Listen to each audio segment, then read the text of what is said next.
নমস্কার, আমি মিঠু। শুরু করছি নজরে রাজ্য। লেক ভিউ হাসপাতাল, সময় অসময় সব সময় আমাদের পরিষেবা modular OT, paediatric surgery, plastic surgery, general surgery, neuro surgery, urology, gastroenterology, gynaecology, orthopaedic, ENT, chest সমস্ত অভিজ্ঞ চিকিৎসকদের দ্বারা চিকিৎসা করা হয়। সর্বোন্নত আইসিইউ, এইচডিইউ, প্যাথোলজি, সমস্ত রকমের USG, CT scan, X-ray, FNAC, biopsy, tapping. শুধুমাত্র আমরাই পারি স্বল্প মূল্যে অত্যাধুনিক প্রযুক্তির চিকিৎসা। কলকাতা ও হায়দ্রাবাদের বিশেষজ্ঞ চিকিৎসকদের সুপরামর্শ। নিজস্ব ফার্মাসিতে 20% ছাড়ে ওষুধ।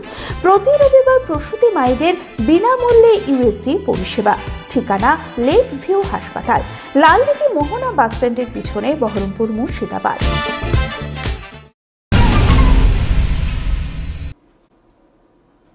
ফের একবার দপ করে জ্বলে উঠল প্রদীপ। শীতেরও কার্যত সেই দশা, কারণ কলকাতা সহ কয়েকটি এলাকায় তাপমাত্রা নেমে গেল স্বাভাবিকের নিচে।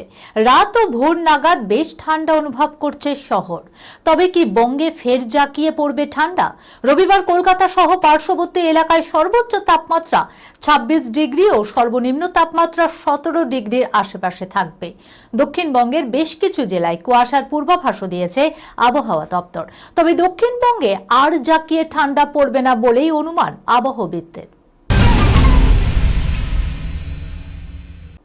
সোমবার রাজ্যে শুরু মাধ্যমিক পরীক্ষা। তার আগে পরীক্ষার্থীদের সুবিধার্থে হেল্পলাইন চালু করলো কলকাতা পুলিশ। পড়ুয়ারা পরীক্ষা কেন্দ্রে পৌঁছানোর সময় কোনো রকম অসুবিধার সম্মুখীন হলে ওই হেল্পলাইনে ফোন করলেই পৌঁছে যাবে পুলিশ কর্মীরা। পরীক্ষার্থীরা বাড়িতে অ্যাডমিট কার্ড ফেলে এলে পরীক্ষা কেন্দ্রে পৌঁছাতে দেরি হলে সাহায্য করা হবে। শুধু হেল্পলাইনই নয়, শহরে গুরুত্বপূর্ণ রাস্তাগুলিতেও থাকবে অ্যাম্বুলেন্স। কোনো পরীক্ষার্থী অসুস্থ হয়ে পড়লে তাকে দ্রুত হাসপাতালে নিয়ে যাওয়াই লক্ষ্য তাদের। এছাড়াও মাধ্যমিক পরীক্ষার দিনগুলিতে কলকাতা ও সংলগ্ন জেলাগুলিতে অতিরিক্ত বাস চালানোর সিদ্ধান্ত নিয়েছে রাজ্য সরকার। 10 বছর পরে ছোট পর্দায় আবার ফিরেছেন অভিনেত্রী রণিতা দাস। মাঝে বড় পর্দা ওয়েব সিরিজে দেখেছে দর্শক। নিজের প্রযোজনা সংস্থাও তৈরি করেছেন তিনি। এখন তাকে দেখা যাচ্ছে ও মোর দরদিয়া ধারাবাহিকে। শুরুর দিকে তেমন ফল না করলেও এখন টিআরপির তালিকায় প্রথম 5-এ রয়েছে এই ধারাবাহিক। এত বছর পরে ছোট পর্দায় ফিরে বাড়তি কোনো চাপ অনুভব করলেন কি অভিনেত্রী? রণিতার স্পষ্ট জবাব, প্রথমেই সবাই ভালোবাসে, তাই 4-5-এ থাকতে আমার খুব একটা ভালো লাগে না।